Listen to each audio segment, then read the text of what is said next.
John Schneider and the Toronto Blue Jays front office just dropped the hammer, and they are sending a guy packing who was hitting over 300 at the plate. We are literally days away from opening day.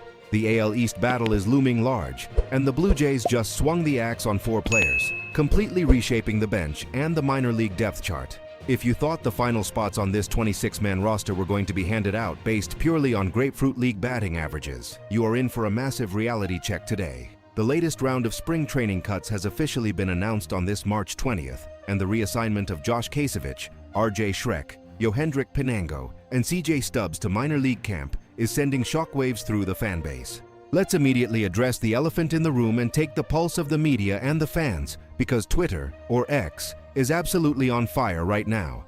You turn on Sportsnet or TSN this morning, and the phone lines are ringing off the hook. Blue Jays Nation is looking at these stat lines and screaming at their televisions. Why in the world would you cut a 25-year-old infielder in Josh Kasevich, who is slashing .306 with a home run and 5 RBIs in 20 spring games? Fans are frustrated. They see a team that has historically struggled to manufacture runs at the bottom of the lineup. They see a kid swinging a scorching hot bat in Florida, and they cannot fathom why he is being handed a bus ticket to the Buffalo Bisons instead of a flight to the Rogers Center. But this is exactly why we have to look beyond the box score. Looking at the roster moves today, we have to separate the emotion of spring training from the cold, hard reality of Major League Baseball and prospect development. Every Jays fan knows that Grapefruit League pitching in the 7th or 8th inning is not the same as facing the New York Yankees' high-leverage relievers in a tied game in August. Let's do a deep roster analysis, starting with the most controversial cut, Josh Kasevich. Yes, the .306 average looks beautiful on paper. Going 11 for 36 in big league camp is a fantastic confidence booster for the 2022 second-round draft pick. But we have to look at the context of his development. Last year, in 2025, Kasevich's season was an absolute nightmare.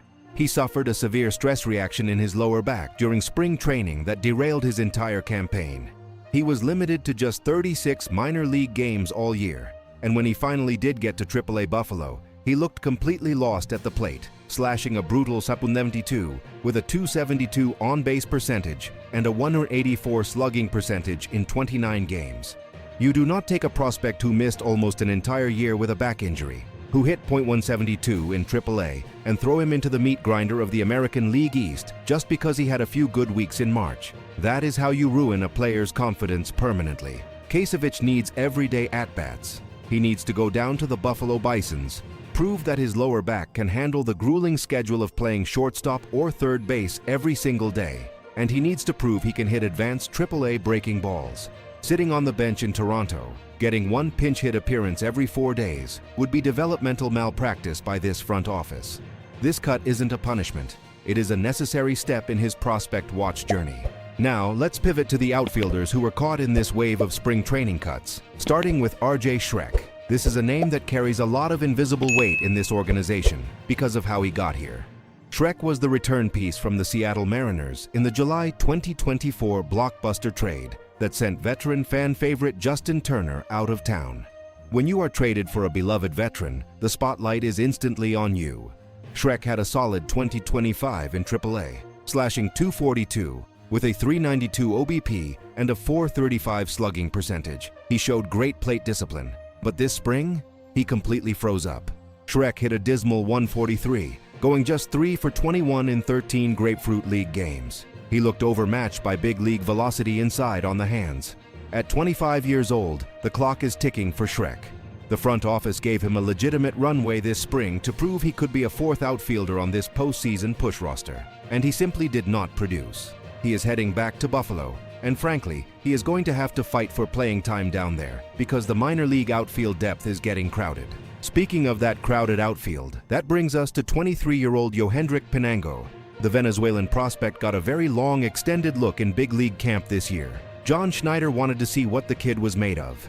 Pinango played in 19 games this spring, but much like Schreck, the bat just wasn't ready for prime time. He hit .160, going 4 for 25. Last year in Buffalo, he put up a .235 average over 84 games. Pinango has raw tools. He has the athleticism, but the hit tool is lagging behind. The Blue Jays are in a win-now window. They cannot afford to carry a developmental project on the 26-man roster who is going to be an automatic out at the bottom of the order. And finally, we have the veteran catcher, Stubbs. At 29 years old, Stubbs was brought in on a minor league contract back in January strictly as an insurance policy. He actually had a decent showing, hitting .273 in 8 games after returning from his stint with Team Israel in the World Baseball Classic. But with the catching hierarchy firmly established at the major league level, Stubbs was always destined for Buffalo to serve as the veteran anchor for that AAA pitching staff. So what is the strategic outlook moving forward? What do these specific cuts tell us about the chess game John Schneider is playing as we approach opening day? First and foremost, it tells us that the front office is prioritizing defensive versatility and proven major league experience for the final bench spots. By clearing out Kasevich, Schreck, and Pinango, the path is now paved for the veteran non-roster invitees and the established utility guys to lock down their roles. The Blue Jays know that to survive the AL East battle, you need a bench that can come into a game in the 8th inning, lay down a perfect bunt, play elite defense at 3 different positions, and grind out a 10-pitch walk against an elite closer. You don't get that from 23-year-old prospects who are still trying to figure out their swing mechanics. Furthermore, this puts a massive, undeniable spotlight on the core of this lineup. By sending down the young, hungry guys who are fighting for a job, the front office is essentially looking at Vladimir Guerrero Jr., George Springer, and Bo Bichette and saying, "This is your team. We are not keeping rookies around to bail you out." The pressure on the veterans is immense. If the offense struggles out of the gate in April, the media and the fans are going to immediately point back to this day. They are going to point back to March 20th and say, "You cut Josh Kasevich when he was hitting .306, and now we can't score runs." This also ties directly into our pitching strategy. We talked extensively in recent days about the injuries to the rotation, the pressure on Kevin Gausman, and the emergence of guys like Cody Ponce and Max Scherzer. When your pitching staff is dealing with injuries and relying on older veterans or unproven rookies, your defense has to be absolutely airtight. You cannot have a rookie infielder making mental errors in the late innings, and you cannot have a young outfielder taking bad routes to fly balls. Sending these prospects down ensures that the defensive product on the field at the Rogers Center is going to be as polished as possible to support this fragile pitching staff.